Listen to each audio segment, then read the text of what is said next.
Catching a flight has been so difficult lately. Oh my goodness. Oh, I tried to catch a flight to when was it? A couple of weeks ago. I just searched. I was just daydreaming, I was not necessarily have the funds or anything. I was just daydreaming, being like, okay, what would it be like if I went to Germany? Because I've been in Germany before, but all the flights were booked. I was like, let me see. What would it be? What would it be like if I caught a flight to Spain and all the planes were booked?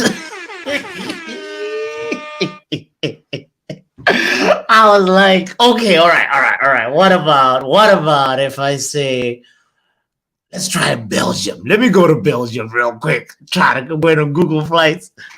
Flights to Belgium are overpriced. Lukaku and family using the damn planes. I was like, okay, all right. What about Uruguay? Let's see Uruguay. Uruguay is booked. Big up to you, Niall. Niall in the house. Yo, the flight's been booked now. Niall, I try to book a flight to even Portugal.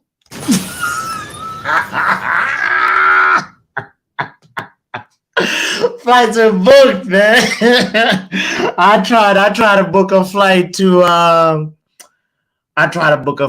Croatia, to Brazil. Never been to Brazil. Ay caramba. Flights were booked. Man, it's hard to catch a flight nowadays, man. The latest place now is Croatia. You can't go to Croatia even if you wanted to.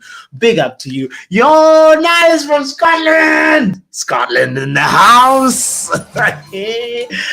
Yo, Niall Kane.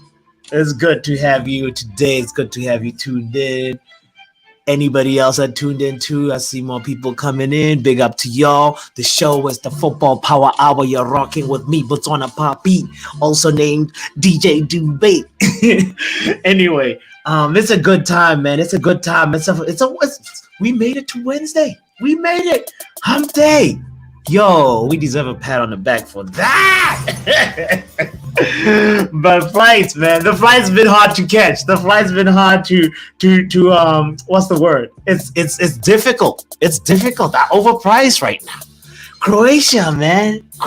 Niall, tell me, how did you feel about Croatia and Argentina yesterday? They broke my heart. I can tell you that. We're going to talk about that in a little bit. But they broke my heart. I actually didn't even know that I supported them that much. But Croatia broke my heart.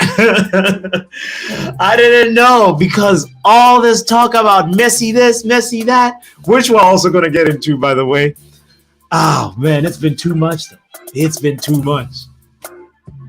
It's been too much. I don't know how you feel, but it's been too much, in my opinion. Anyway, I hope to also have a special friend, maybe one guest come in later. You two now, if you want to hop on and say something, please. It's always open door over here, open door policy. But anyway, big up to all of us for real. Also, we have to say, rest in peace to the security guard that died after the fall while on duty. Rest in peace to my aunt also. Man, things are changing. Things are happening. It's crazy. But the World Cup officials pretty much just said, we regret to announce that despite the efforts of the medical team, he sadly passed away in hospital on the 13th of December after being in ICU for 3 days. So, we always forget about these people, but these people are actually people that make the World Cup happen. somebody who's a security guard who passed on duty. That's such a sad thing. Sad story. Sad tragedy. We always, sometimes you take life for granted. You're like, well, I've watched the group stages. Well, I'm going to watch the finals. You may not even make it. You know what I mean? So life is just so unpredictable. And we have to also just respect and honor the people that, don't have it anymore, the gift of it. So let's cherish this Wednesday. We're blessed today to be awake, to be like, all right. So what did Niall say? Argentina, we're on a different world. Messi is the GOAT. That's why we're talking. Is the GOAT GOATED already, though? That's the big question now. Is the GOAT already GOATED? Or is it too early? Or is the GOAT still GOATing? Because we are seeing an elevation of game from Messi in another level. He is breaking record after record after record, and right now is one of the only player in history, or one of the few players in history to ever score at least one goal in every stage of the tournament. Group stages, round of 16, quarterfinals, semifinals. Messi has scored a goal. He's now Argentina's all-time top scorer in FIFA World Cup history. The GOAT is on a mission, but the question is the GOAT already GOATed? Has he finally shut down all the haters, Niall? That question? This thing goes all the way back from, my opinion, it goes all the way back from the Malcolm X versus Martin Luther, to Biggie versus Tupac, to Jay-Z versus Nas, to Messi or Ronaldo. Now, I got to tell you, you're in Scotland, right? I'm in Boston. One time, I was just on a line, just trying to get into a club. It was just one fine. I think it was a Saturday night, and this girl. Like I'm wearing a Manchester United shirt, and and then this. No, actually, it wasn't a Manchester United shirt. It was just a different jersey. I can't remember what it was, but it wasn't Manchester United. That's for sure. Anyway, so the point is, this girl just says, hey, Messi or Ronaldo? Like, literally, like, without even saying hello, whatever. And then I said Ronaldo. She just grabs me and gives me a peck and then leaves. I was just standing there like, yo, I got more stats on Ronaldo, but I was just too, what's the word? It just took me off guard. I didn't know what else to say. I was just like standing there, starstruck, like what in the world just happened? But anyway, the GOAT, we have to talk about the GOAT. We have to say Messi is out here, in my opinion, overachieving. We all know that kid in class who's just like best in mathematics, Lionel Messi. Best in biology, Lionel Messi. This is like prize giving day, right? I had this now in my school where, the top student, you get even that average is announced sometimes, in that grade average. So they were like, best in design and technology, Lionel Messi. Best in home economics, Lionel Messi. Best in English, Lionel Messi. Class monitor, Lionel Messi. Head prefect, Lionel Messi. Man, who gets the most attention? Lionel Messi. Who's the teachers talking about? Lionel Messi. Who's the girls talking about? Lionel Messi. Man! Ah! You can literally like cry. What's up with the other players? Don't they also have two legs? Do they skip training days? What in the specimen is going on with this guy? He is literally, I'm just like making fun right now, but like he is most goals right now, tied with Mbappe, most assists, most shots. The crazy thing is like the most shots and most goals, the correlation is kind of crazy. It's like, the person that actually tries the most will most likely succeed. That's literally the Messi lesson that I'm drawing from this. If he's the one who's tried the most shots, I think at 20s, if the start is, if this fact might need to be fact checked, but it was like 27. I don't know if it was before the game or after the game yesterday, but it was Messi with 27 shots and then Mbappe with 22 shots. Is it by coincidence that the guys that have tried the most shots have the most goals? It's a little crazy, but anyway.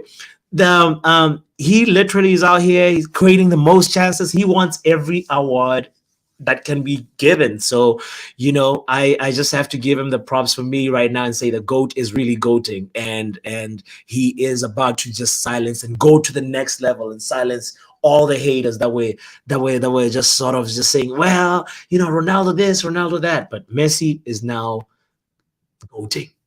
Nobody can deny that. But anyway, we have to talk about the game, though. That's how Messi is now being called upon by his team and elevating and showing that he can actually be the man. He's been carrying, let's be honest, he's been carrying the whole Argentina on his back. But that game, the first 20, 25 minutes, Argentina was non-existent. The game yesterday, Argentina versus Croatia. Croatia started off on the front foot. Kovacic was looking like a prime Paul Scholes. Kovacic was actually bossing that midfield. He was going through players. Argentina looked a little starstruck, a little bit like what's going on. And before you knew it, the penalty. Before we talk about this first goal, I just want to say that second goal is the real thing that changed everything. It deflated the team because the defense started to look porous right after that. Because another thing is, like, at first glance, you would have thought that Julian Alvarez was a maestro juggling the ball through 2 or 3 people easy like that. But it wasn't actually like that. When you see another angle, you're like, oh, there's a couple of ricochets, not just one. There's a couple of ricochets that line up for Julian Alvarez to actually be able to finally put that ball and get a clean strike and put it past the goalkeeper. But the thing is, the way he got quote unquote lucky, he made himself be lucky. He put himself in that position. But I think that's what sucked the soul out of Croatia at that moment. But let's just say, Alvarez, you gotta go in exile, man. I don't know if Pep is gonna give you the development that you need, unless you're gonna settle for Carabao Cup and be the Origi or whatever. Because Alvarez, or maybe play on the wings, because that central position is taken. That's for sure. There's a robot that's waiting to put on a show right after the Kylian Mbappe show finishes in Qatar. He is hungry. He's been practicing all day, and his name is Erling Haaland. Anyway, let's go back to that second goal. Right after that second goal, things just started to look a little different. Guardiola, who was the player of the tournament, the center back of the tournament so far, he just started. He was wearing a mask, and the mask started to block his peripheral vision a little bit. It just started blocking his view. Things started like, it became a little heavy, and it's crazy because to think that he's 15 years younger than Messi. Do you know that Messi was already in puberty when Guardiola was just starting to drink milk? Do you know that? Messi, man, this is so unfair. Messi is unfair. But anyway, we have to talk about that first goal. Now I gotta know, was that a penalty or not a penalty? Because I believe it was not a penalty. No, what is the goal? If it was all a penalty, if at all it was a penalty, what is the goalkeeper supposed to do? That's all. The goalkeeper is being penalized for doing his job, for being a goalkeeper and wearing gloves and attacking a ball. And then once the ball has passed him, he does not do anything malicious to suggest that he wants to block Julian Alvarez. No, not at all. He gets a yellow card for simply doing his job, and that is so unfair. That is why we have to check the call logs. We have to check the Venmo, the bank statements of the referee after this World Cup and know what is going on, because it seems like somehow, something, someone, somewhere is pulling some strings. I know I'm not the only one. I'm not the only one who's going to say, yo, Argentina is getting a little help. Some goats have got a little help this World Cup. Hit the like button if you don't think that. Hit the like button if you think that. No, because like that Ronaldo penalty versus Ghana, that was You know what I mean? So anyway, so the fact of the matter is that if at all it was a penalty, it was a coming together, correct. There was a clash, correct.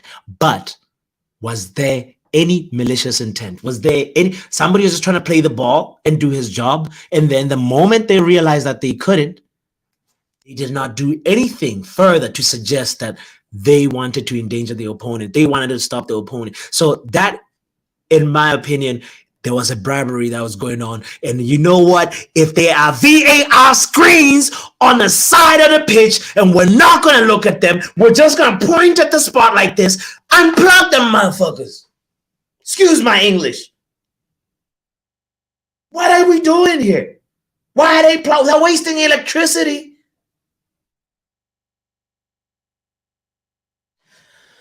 That all pissed me off. I don't care what anybody says. The goalkeeper did not do anything wrong, and he did not deserve a yellow. But you know what? Some people really believe that this World Cup has been rigged. Let me read you guys a little comment that I saw that I found was interesting. Hold on. Somewhere, this guy, I won't even say his name because he didn't give me permission to read out the post, but it's in a public space. So, you know, I'll read out the words at least. It was like, so there's an African who's now deciding to root for Morocco. He says, I'll be rooting for Morocco or France in the finals. I hate rigging. Messi's star shone bright in the dark night of a bloody heist that left a worthy side imbued with admirable character, bleeding and playing catch-up for the most part of the game. I've surmised that Croatia were managed out of the semis in order to conduce a Latino Euro final with the hope of cementing Messi as a GOAT against his Portuguese rival. It is the same old FIFA mafia playbook. It's the stuff from the crime underworld.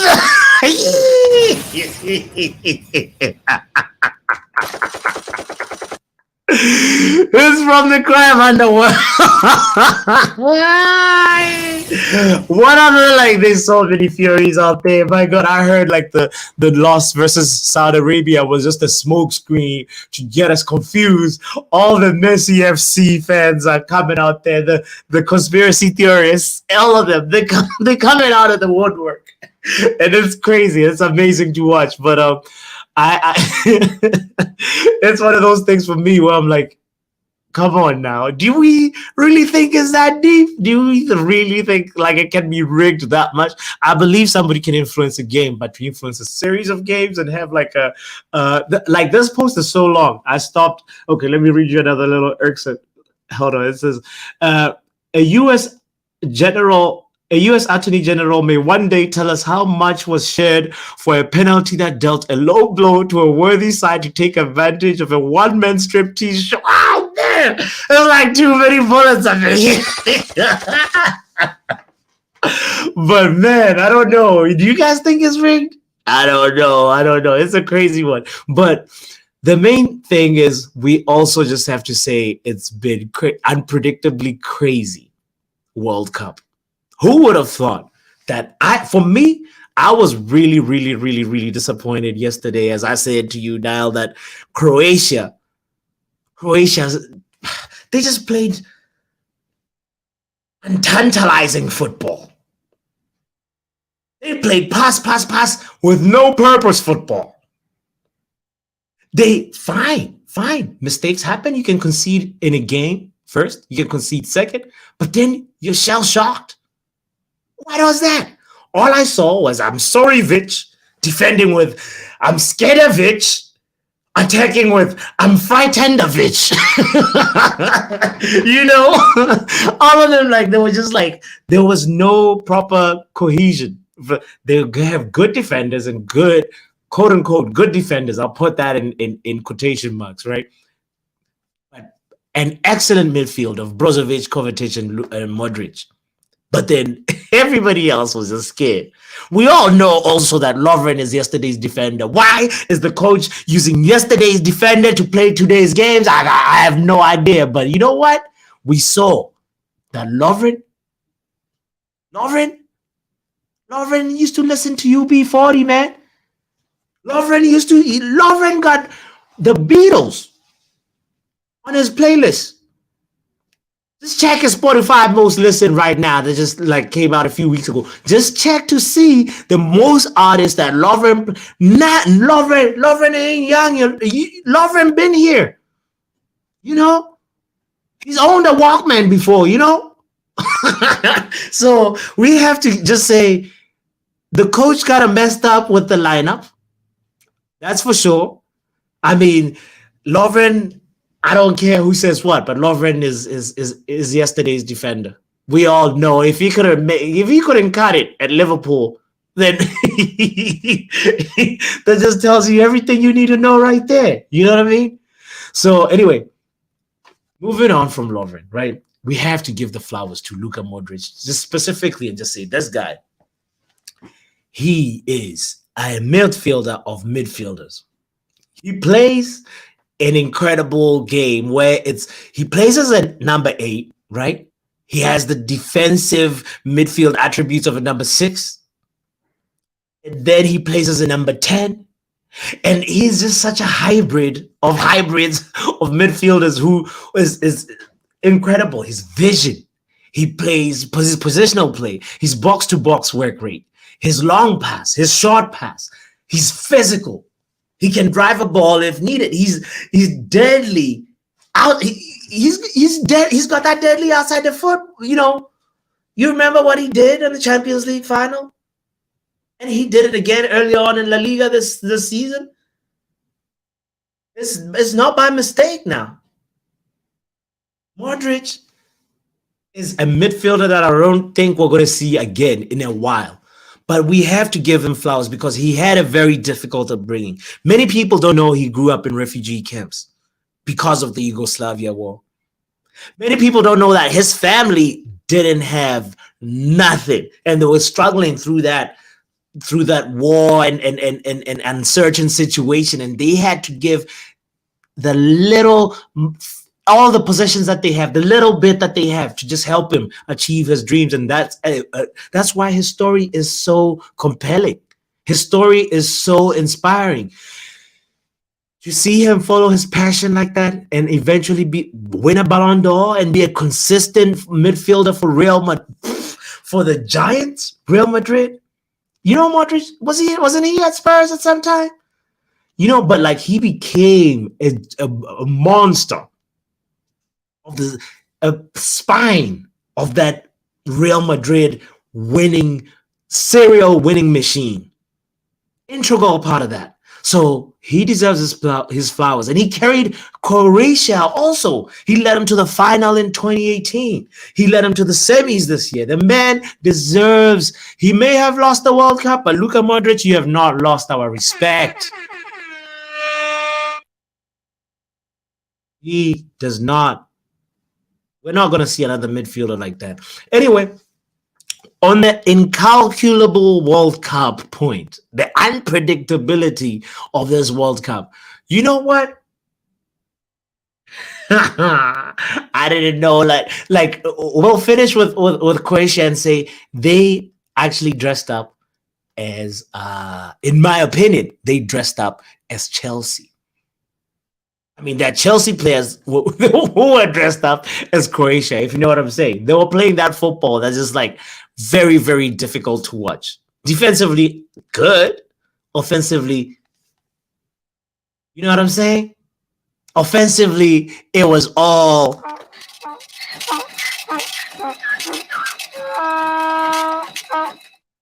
England, on the other side, is playing like Spurs. They are the serial bottlers, the bottle job merchants of the World Cup.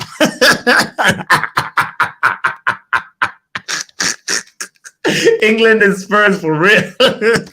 So and then Argentina, I think, is playing like Man United under Ole when it was doing good. You know, if you ask Argentina right now, what's the formation? Ask Scaloni what's his formation. He'll be like, against who?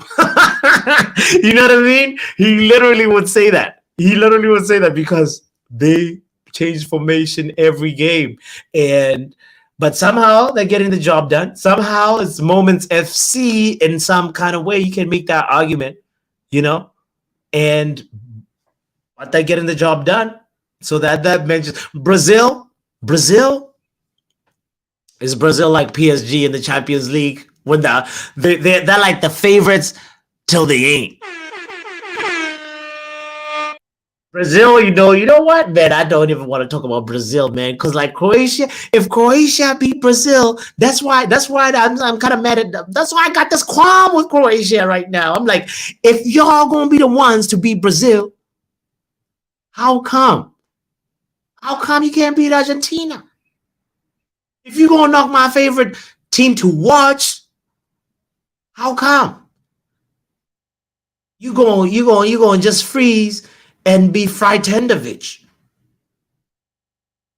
Man, that's messed up, man. You know, and now Brazil, you know, they never won the World Cup during the social media age. So let's just not talk about them. They never won the World Cup during Instagram times. They never won the World Cup before. The last time they won it, Facebook wasn't even there.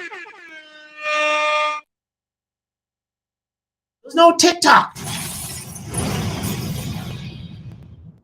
So they're becoming irrelevant to me now. You know, I love watching them, but you know what? All right, let's get to the game, right? There's a possibility. The game that's happening in a few hours. There's a possibility that Mbappe will be one step closer to winning 2 World Cups before the age of 24. Make that part make sense. How come? Kylian is still 23. You know, other players start their career at 23. And this guy's about to. It's like those people that say, no, I didn't study Spanish. And then they come to this intro to Spanish class. And then they're like, me llamo. You're like, hold on. Since when? You know what I mean? You're in an intro class. You should be over there with the literature guys. You know what I mean? So Kylian Mbappe, if he was about to just restart his career right now, he's literally that guy who's done Spanish literature. And he's like, I'm going to take intro to Spanish. So get out of here where I never took Spanish. I only did it in high school for 4 years because my teacher was was bad, and now I'm gonna take intro to Spanish again. Screw that. Okay.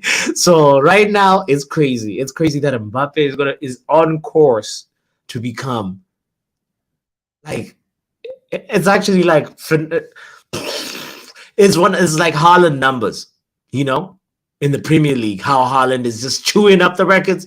Mbappe's out here chewing up international records too, you know? So he needs to actually come out of here and actually test himself in the Premier League. That's my suggestion to Mbappe. Anyway, we have to say, Graham Souness, where you at?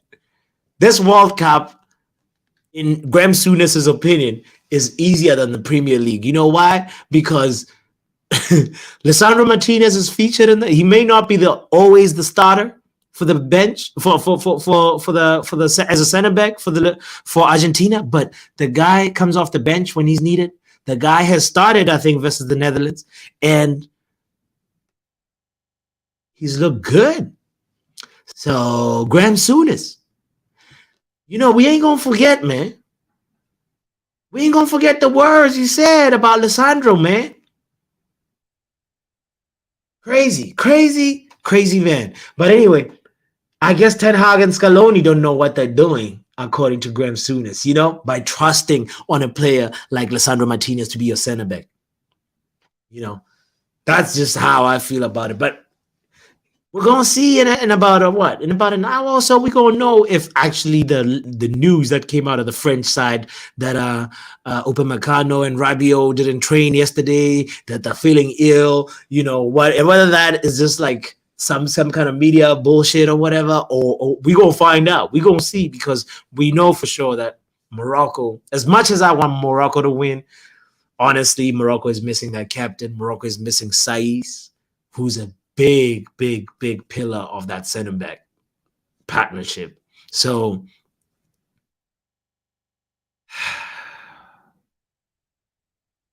Marrakesh Express, it might just run out of steam on this one. That's just my feeling about it. I was obviously very, very, very excited and very hopeful before, like yesterday especially. But after seeing how a semifinal goes, the stakes are too high. These guys are gonna fight and fight and fight, and there's gonna be more injuries. And if Morocco gets through and it's with more injuries, there'll be a weaker Morocco in the final, and nobody wants to see that. So I'm in a bit of a conflicted situation right now. I'm in a bit of a fix. I don't know who to support and how to go and where to go. But you know what the thing is? I know we're going to see a very, very good match. So I'm excited. I'm excited about today's game. And I'm just going to just say, Morocco, you've done us proud, And I hope, I mean, if there was a time, there hasn't been a COVID outbreak this World Cup. If there was a time for a COVID outbreak, it would be this time for Killian to just report with COVID. For Devil, I mean, it's not that bad to wish COVID on another person, is it? Okay, I'm just wishing them that they stay home for 3 days. That's all I'm just saying. I don't wish anything really, really, nothing more than that. I'm just saying, just don't come to the match, Kylian. Dembele, don't come. Griezmann is who I'm really scared of for this Morocco game. You see, if Onani,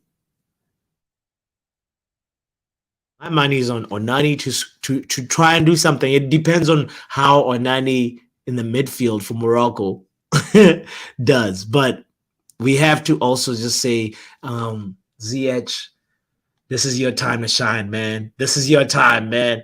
So such a conflicting thing. But you know what? At the end of the day, I know Africa is going to win, because it's like Africans playing against Africans. You know what I'm saying? So, so at the end of the day, all we gotta say is Africa wins. That's how it ends, and yeah, the score is gonna be a good. Oh man, see Morocco. If Morocco scores first,